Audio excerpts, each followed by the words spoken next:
اینجا ایست هارلم یا اسپانیش هارلمه که به الباریو هم معروفه. ایست هارلم واقع در منطقه 11 در شمال شرقی منهتن قرار داره و با جمعیتی نزدیک به 120,000 نفر یکی از بزرگترین جوامع لاتین نیویورک رو تشکیل میده. اینجا یه زمانی محله ایتالیایی‌ها بوده که در اواخر قرن 19 و اوایل قرن 20 به اینجا مهاجرت کردن.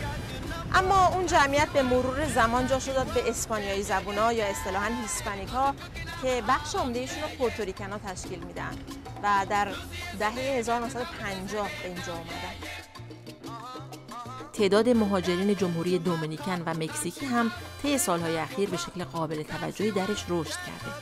خیابون 116 شرقی شاهرگ داد و ستد لاتینوهای ایست هارلمه که از خیابون پنجم شروع شده و به قسمت شرق تا FDR درایو ادامه داره.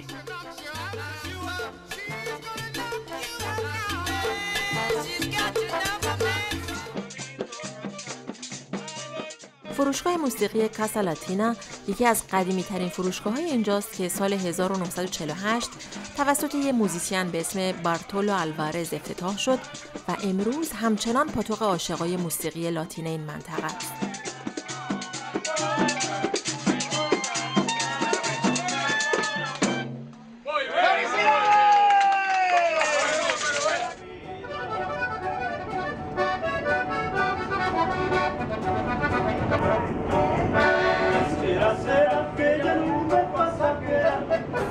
حدود 30 سال پیش گروهی از فعالین اجتماعی سیاسی و هنرمندای این محله با هدف حفظ و انعکاس میراث فرهنگی آمریکای لاتین و جزایر کارائیب موزه‌ای رو افتتاح کردن که اسمش رو گذاشتن الموسیو دل باریو.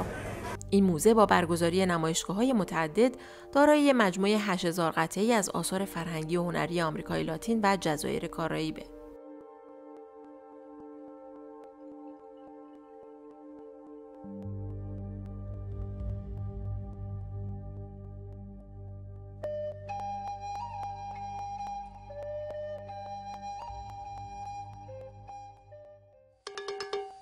نشونه دیگه چند ملیتی بودن این محله مجموعه متنوع مؤسسات و بناهای مذهبی از صومعه یونانیای ارتدوکس گرفته تا کلیساهای کاتولیک رومی یا کلیسای معروف ارتدوکس روسیه.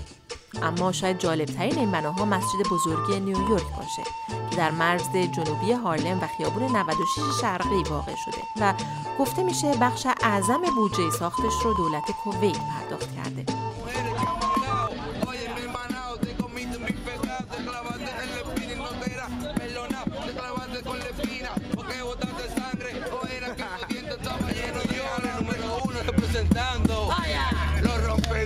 هارلم شرقی در دهه‌های 1960 و 1970 با مشکلات بزرگ اقتصادی، شورش‌های قومی نژادی، دعواها و زد و خوردهای محلی، سوء مصرف مواد مخدر، جرم و جنایت و فقر مواجه شد. امروز هم این محله با مشکلات اجتماعی زیادی مثل بالاترین نرخ بیکاری در شهر نیویورک، بالاترین میزان بارداری در نوجوانا و اعتیاد به مواد مخدر دست و پنجه نرم میکنه. اما با وجود همه سختی‌ها این محله سرشار از شور و هیجان زندگی و به مرکز موسیقی سالسا و رگتون مشهوره. اینجا هم مثل خیلی از جوامع پردرد و مشقت چهره‌های سرشناس و هنرمندای بزرگی رو در دل خودش پرورش داده. مثل سامی دیویس جونیور، برت لانکستر، آلپاچینو یا تیتو پوئنته استاد بزرگ موسیقی جاز، سالسا و مامبو همگی توی این محله به دنیا آمدن. گروه ارکستر اسپانیش هارلم ارکسترا هم از جمله گروه‌های محلی اینجاست که شهرت بین‌المللی پیدا کرده.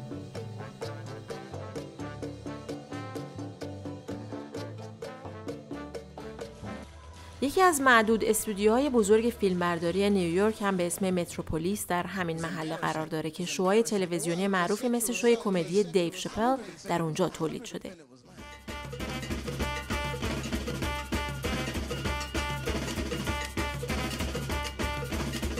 از جشن‌های ملی که در اینجا برگزار میشه، رژه روز ملی پورتوریکو بزرگترین اوناست که همه ساله در هفته دوم ماه ژوئن در امتداد خیابون پنجم برگزار میشه. این رژه که با هدف ایجاد آگاهی ملی و اتحاد بین 4 میلیون پورتوریکویی ساکن آمریکا برگزار میشه، در سال 1995 میلادی به عنوان رژه روز ملی پورتوریکن ها به ثبت رسید. ملودی صفوی، صدای آمریکا، نیویورک.